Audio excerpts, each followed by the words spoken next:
നമുക്ക് പാഠഭാഗത്ത് ആദ്യം നാം ആണ് എഴുതാൻ പറഞ്ഞിരിക്കുന്നത്. നാം എന്ന് വെച്ചാൽ പേര്. അവിടെ നിങ്ങളുടെ പേര് എഴുതുക. കക്ഷ എന്ന് വെച്ചാൽ ക്ലാസ്, ഏത് ക്ലാസ്സിലാണ് നിങ്ങൾ പഠിക്കുന്നത് എന്ന് എഴുതുക. അവിടെ 5 എന്ന് എഴുതുക. പിന്നെ സ്കൂളിൻ്റെ പേര്, നിങ്ങൾ പഠിക്കുന്ന സ്കൂളിൻ്റെ പേരെന്താണ് അതെഴുതുക. ഒരു ഉദാഹരണത്തിന് വേണ്ടിയിട്ട് ഇവിടെ ഒരു കുട്ടിയുടെ പേര് അനു എന്ന് എഴുതിയിട്ടുണ്ട്. നാമിൻ്റെ സ്ഥാനത്ത് എന്ത് എഴുതിയിട്ടുണ്ട്? അനു എന്ന് എഴുതിയിട്ടുണ്ട്. ഇനി കക്ഷ, അവിടെ എന്ത് എഴുതണം? ക്ലാസ് ഏത് ക്ലാസ്സാണ്? 5ാം ക്ലാസ്സാണ്. അപ്പോൾ 5 എന്ന് എഴുതുക. 5ാം ക്ലാസ്സിന് എന്താ പറയുന്നത്? 5. ഇനി സ്കൂളിൻ്റെ പേര്, നിങ്ങളുടെ സ്കൂളിൻ്റെ പേര് എഴുതുക. ഇവിടെ ഉദാഹരണത്തിന് GUPS മലപ്പുറം എന്ന് എഴുതിയിട്ടുണ്ട്. ഇപ്പം നിങ്ങളുടെ പ്രൊഫൈല് തയ്യാറായി. നിങ്ങളുടെ പേര് എഴുതുക, ക്ലാസ് എഴുതുക, സ്കൂൾ എഴുതുക.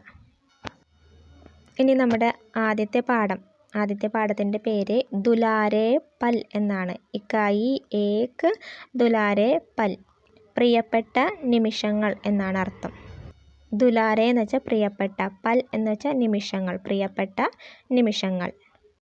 അതിൽ നമുക്ക് ആദ്യത്തെ ഒരു കവിത ധൂപ് ആ ഗയി, അതാണ് പഠിക്കാനുള്ളത്. എന്താണ് കവിതയുടെ പേര്? ധൂപ് ആ ഗയി, പ്രയാഗ് ശുക്ലിൻ്റെയാണ്. ആദ്യത്തെ വരി നോക്കാം. ധൂപ് ആ ഗയി സുബഹ് സുബഹ് കി. സുബഹ് എന്ന് വെച്ചാൽ രാവിലെ, ധൂപ് എന്ന് വെച്ചാൽ വെയിൽ, ആ ഗയി വന്നു. എന്താ അർത്ഥം? രാവിലെ വെയിൽ വന്നു. അടുത്ത വരി കലിയാം പ്യാരി പ്യാരി മഹക്കി. കലിയാം എന്ന് വെച്ചാൽ പൂമൊട്ടുകൾ, പ്യാരി പ്യാരി മനോഹരമായ, മഹക്കി എന്ന് വെച്ചാൽ സുഗന്ധം പരത്തി. അപ്പോൾ എന്താ രണ്ടാമത്തെ വരിയുടെ അർത്ഥം? മനോഹരമായ പൂമൊട്ടുകൾ സുഗന്ധം പരത്തി. ആദ്യത്തെ വരിയിൽ എന്താണ് പറഞ്ഞത്? രാവിലെ വെയിൽ വന്നു. രണ്ടാമത്തെ വരി മനോഹരമായ പൂമൊട്ടുകൾ സുഗന്ധം പരത്തി. ഇനി മൂന്നാമത്തെ വരി കലിയാം ക്യാരി ക്യാരി മഹക്കി.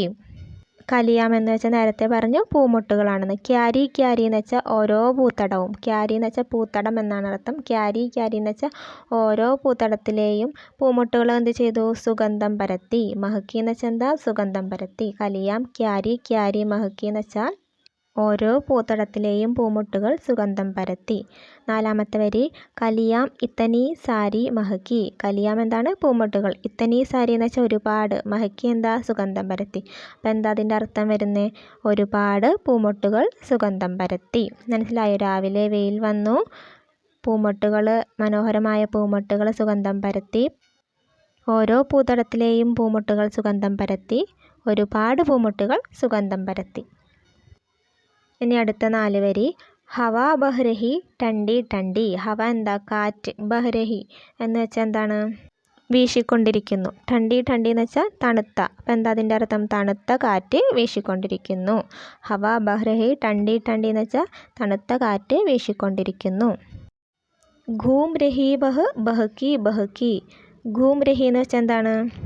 ചുറ്റി അടിച്ചുകൊണ്ടിരിക്കുന്നു. വഹ് അത്. ബഹ്കി ബഹ്കി എന്ന് വെച്ചാൽ എന്താ?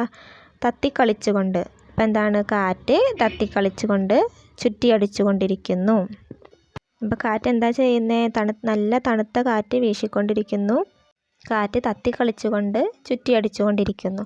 ഇനി അടുത്ത വരി ഉടുത്തി ഉടുത്തി ആയി ചിടിയാം. ഉടുത്തി ഉടുത്തി എന്ന് വെച്ചാൽ പറന്ന് പറന്ന്, ആയി വന്നു. ചിടിയാം ആരാണ്? പക്ഷികൾ. പക്ഷികൾ എന്ത് ചെയ്തു? പറന്ന് പറന്ന് വന്നു. പിന്നെന്താ പറയുന്നത്? ഫുദക് ഫുദക് കർ വേബി ചഹക്കി. ഫുദക് ഫുദക് കർ എന്ന് വെച്ചാൽ ചാടി ചാടിക്കൊണ്ട്, വേ എന്ന് വെച്ചാൽ അവർ, വേബി എന്ന് വെച്ചാൽ അവരും, ചഹക്കി എന്ന് വെച്ചാൽ ചിലച്ചു. ചാടി ചാടിക്കൊണ്ട് അവരും ചിലച്ചു. ആരാണ് അവർ? പക്ഷികൾ. അപ്പം എന്തൊക്കെയാണ് ഈ 4 വരിയിൽ പറയുന്നത്? തണുത്ത കാറ്റ് വീശിക്കൊണ്ടിരുന്നു, പിന്നെ കാറ്റെന്താണ്? തത്തിക്കളിച്ചുകൊണ്ട് ചുറ്റി അടിച്ചുകൊണ്ടിരുന്നു, പറന്ന് പറന്ന് വന്ന പക്ഷികൾ എന്ത് ചെയ്യാണ്? ചാടി ചാടിക്കൊണ്ട് ചിലച്ചുകൊണ്ടിരിക്കുന്നു. ഇതാണ് ഈ കവിതയുടെ അർത്ഥം. ദുലാരേ പൽ എന്ന ചിത്രത്തിൽ നമ്മൾ എന്തൊക്കെ കാണുന്നുണ്ട്? തോത്ത ഉണ്ട്, അതിൽ തത്തയുണ്ട്, പിന്നെ ഫൂൽ പൂവുണ്ട്, പേട് മരമുണ്ട്, പഹാഡ് എന്ന് വെച്ചാൽ എന്താ? മലയാണ്, തിത്തലി പൂമ്പാറ്റ, പിന്നെ സൂരജ് സൂര്യൻ, ബാദൽ മേഘം, പിന്നെ തുമ്പിയുണ്ട്, വ്യാത് പതങ്ക്. പാഠപുസ്തകത്തിലെ ഒരു പ്രവർത്തനമാണിത്. എന്താ പറഞ്ഞിരിക്കുന്നത്? രംഗ് ഭരേ, നിറം കൊടുക്കാനാണ് പറഞ്ഞിരിക്കുന്നത്. രംഗ് എന്ന് വെച്ചാൽ എന്താണ്? നിറം. അപ്പോൾ ആദ്യത്തെ ചിത്രം എന്താണ്, നമ്മൾ കവിതയിൽ പഠിച്ചു, കലിയാണ്. എന്താണ്, ഒരു പൂമൊട്ടാണ്. കലിയാം എന്ന് വെച്ചാലാണ് പൂമൊട്ടുകൾ എന്നർത്ഥം വരുന്നത്. അപ്പോൾ കലി എന്ന് വെച്ചാൽ എന്താ, പൂമൊട്ട്.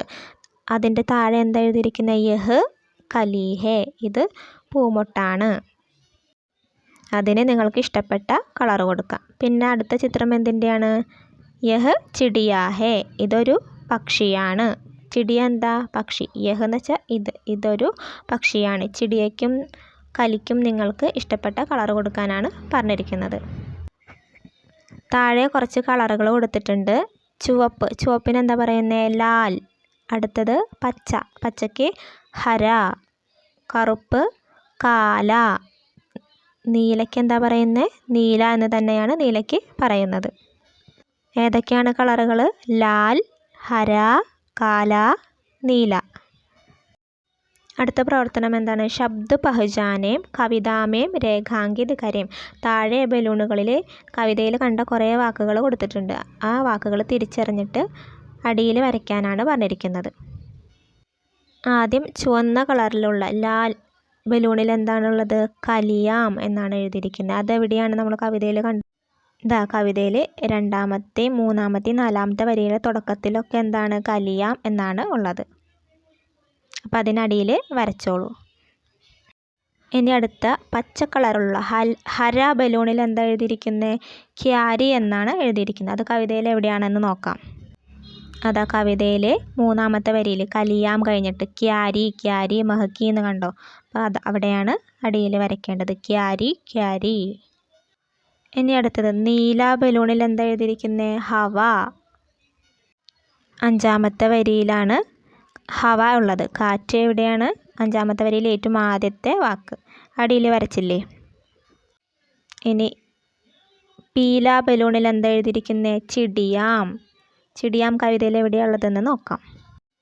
ചിടിയാം കവിതയിൽ ഏഴാമത്തെ വരിയിൽ അവസാനം ഉടുത്തി ആയി ചിടിയാം എന്ന് വെച്ചാൽ എന്താണ്, പക്ഷികൾ. ഇനി അവസാനത്തെ ഗുലാബി രംഗുള്ള ബലൂൺ, ഗുലാബി എന്താ, റോസ് കളറുള്ള ബലൂണിൽ എന്താ എഴുതിയിരിക്കുന്നത്, ധൂപ്പ് എന്നാണ് എഴുതിയിരിക്കുന്നത്. ധൂപ്പ് കവിതയുടെ തുടക്കത്തിൽ തന്നെ ഉണ്ട്. കവിതയുടെ പേര് തന്നെ അതല്ലേ, ധൂപ്പ് ആ ഗയി. പിന്നെ കവിതയുടെ ആദ്യത്തെ വരിയിലുണ്ട് ധൂപ്പ് ആ ഗയി. രണ്ട് സ്ഥലത്തും ഉണ്ട് ധൂപ്പ്. അപ്പോൾ ഈ പാഠത്തിലെ പ്രവർത്തനങ്ങളൊക്കെ വളരെ എളുപ്പമായിരുന്നു. നമുക്ക് അടുത്ത ക്ലാസ്സിൽ കാണാം.